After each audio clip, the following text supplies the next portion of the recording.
इस वीडियो में हम सीखने वाले power of pose in speech and conversation या कम्युनिकेशन। एक पोज बहुत बड़ी कीमत होती है।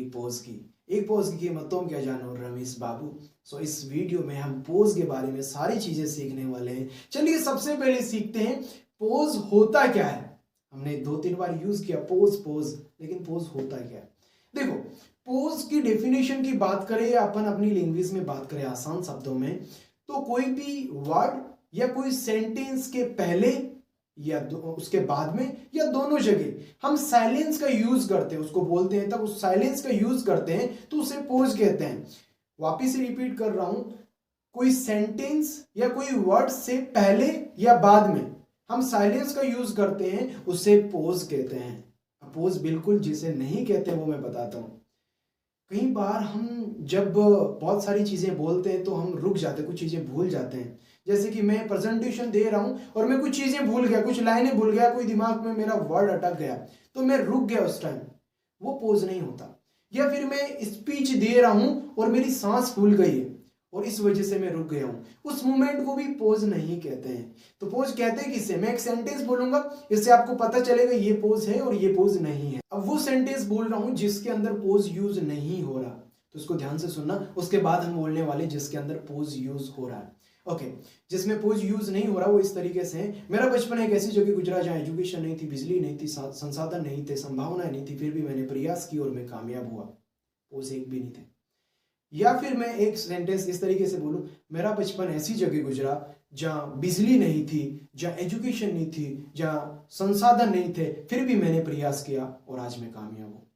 तो पोज और विदाउट पोज में बड़ा फर्क होता है। पोज हमारी कन्वर्सेशन में सस्पेंस क्रिएट करते हैं, हमारे वर्ड या हमारे वाक्य को इंपोर्टेंस, उसकी इंपोर्टेंस बहुत ज्यादा इंपोर्टेंस बढ़ जाती है। अगर हमने पोज के बाद में या थोड़ी सी साइलेंस के बाद में हमने कोई चीज बोली है स्पीच देते टाइम, तो उसकी इंपोर्टेंस वो कई गुना बढ़ जाती है।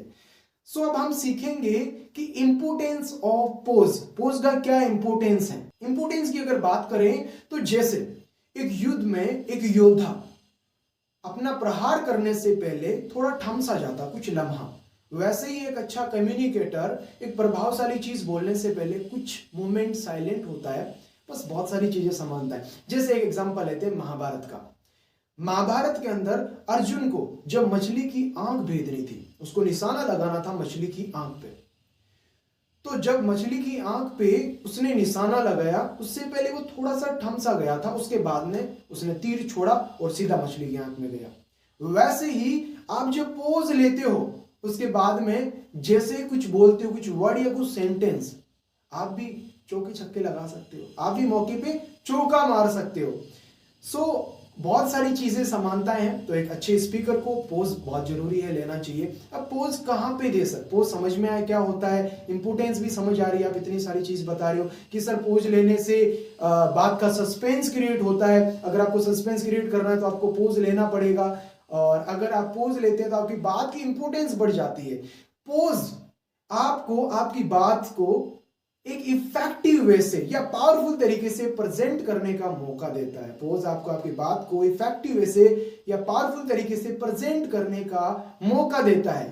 पोज कहां दे, इस चीज को सीखें। पोज आप वहां दे सकते हैं जहां अल्प विराम होती है। अगर आप कोई लेटर को पढ़ रहे हो, अल्प विराम, पूर्ण विराम, ये चीजें होती है, यहां पे अमूमन आप पोज यूज कर सकते हो। ये हो गई बेसिक बात। लेकिन अगर मैं आपको मेरा एक्सपीरियंस बताऊं तो पोज आप वहां यूज कर सकते हो।